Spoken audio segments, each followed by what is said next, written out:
But the strength of Cut It Up Def and all the talent within made that a cult favorite to this day. And I'm thankful that Cut It Up Def is partly behind this documentary, because I'd hate to be sitting speaking about Cut It Up Def through another record label. I can safely say here that I believe they are and were the best.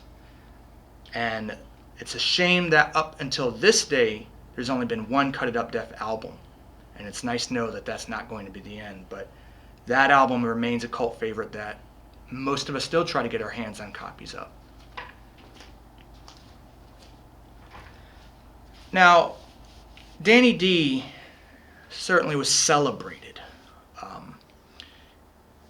And he made a partnership with DJ Lazaro Mendez, Power 96 DJ. I've heard Jock D refer to him as the Red Alert of Miami bass. That's fairly true. And when Laz wanted to do an album, Danny D was largely called in. Also, Breezy Beat MC was called in, and the great engineer Neil Case, maybe the greatest of Miami bass engineers, Neil Case, who later became known as Bass Mechanic, was called in. And jointly they formed an album for DJ Laz, and of course, it's going to get a ton of radio play, which it did. But it popularized Latin bass, which was something that was always brewing beneath the surface. There are a few people here who gave shots. Even Two Live Crew did a Latin bass song. But for this album, this made Latin bass a subgenre of Miami bass. What divides the market and where things start to change is when an artist from the west coast of Florida, Sarasota, named Techmaster PEB, Patrick Baker, released his second album, Bass Computer. His first album, It Came From Outer Bass, fell on deaf ears. I bought it. I didn't understand it. I missed out. Bass Computer found its audience. The car audio bass market was something that was emerging, and through Magic Mike it had galvanized, but with Techmaster it separated itself. Techmaster PEB had no scratching, had no rapping, had no SP1200 tricks, no edits. Everything that I feel and many others here feel were the core of Miami bass artistry was removed. Techmaster PEB just had atmospheric tones and soundscapes and bass. So if your only agenda with bass music was needing an accoutrement to your car audio stereo system, this was the album that you got. And what it effectively did is divided it. Club bass, car bass, two separate genres, and now two separate markets, which means less money to be earned if you're doing one or the other.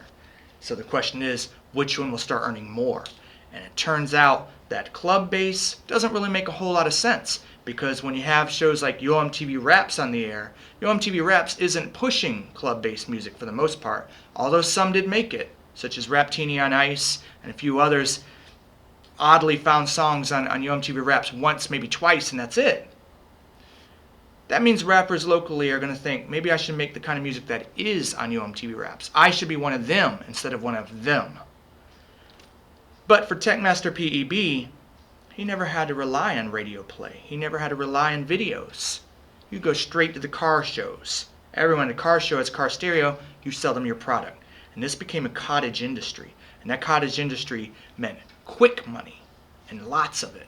Maybe not a Grammy, maybe not national exposure, maybe not flash and fame and glamour, but you could sell some CDs and tapes. That was something that car audio bass provided.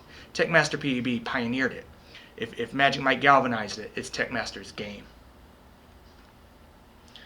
Where things truly change for the Miami rappers is a rapper who's not even from Miami, but from Texas. And despite the fact that some of the early proto-bass artists, the Beastie Boys, were white, technically Jewish, and 2BMF, which was Beatmaster Wizzy's new project at Pandisc, who's also white or Jewish. Well, Vanilla Ice is a whole different ballgame, but he claimed to be from Miami. And he got signed to Ichiban Records. Now, I always kept an eye on Ichiban Records. They're best known for Clarence Carter of Strokin fame. But they were also the label that picked up a lot of rap acts through their subsidiary Rap Records, WRAP Records. They put out some quality, MC Breed being notable. But outside of rap records, they mostly signed clunkers. When the Fat Boys had one of the Fat Boys drop out and one of them lost weight, they signed him anyway. That was Ichiban Records. They were the only people to sign this Vanilla Ice character, whose Queen sample and cheap keyboard sounds and corny raps didn't make sense to me as a hip-hop fan nor as a Miami bass aficionado. So I didn't understand when Ichiban Records got his video played on Yo MTV Raps for Ice Ice Baby in 1989. I didn't understand it. I certainly didn't take note that it was from an album called Hooked, and I wasn't going to go buy it. But within a very short time, if I remember correctly, it was a week, maybe 2 weeks, the video aired again. But this time, the credits changed. It was now from an album called To the Extreme, and the record label was SBK. Now, I know SBK Records because SBK was a subsidiary of EMI Records, major label, the major label that put out the Beatles. And they had also hit, SBK Records hit with Technotronic. Pump Up the Jam was a massive pop top 40 club hit. So that money was there to back this guy. And it was clear from that day forward, this guy was going to make it big. And he did. He skyrocketed to fame within a year as, well, something to beat up on or something to idolize as a flash in the pan. But what it did for Miami, which has always been a tri-racial market, that Miami bass has always been built on the backs of equal black, white, Latino. Well, this suddenly made white rappers question themselves. Danny D specifically has told me, I decided to stop rapping. I didn't want to get on stage anymore and be compared to Vanilla Ice. And this was the effect that Vanilla Ice had on his town that created all the bass sound.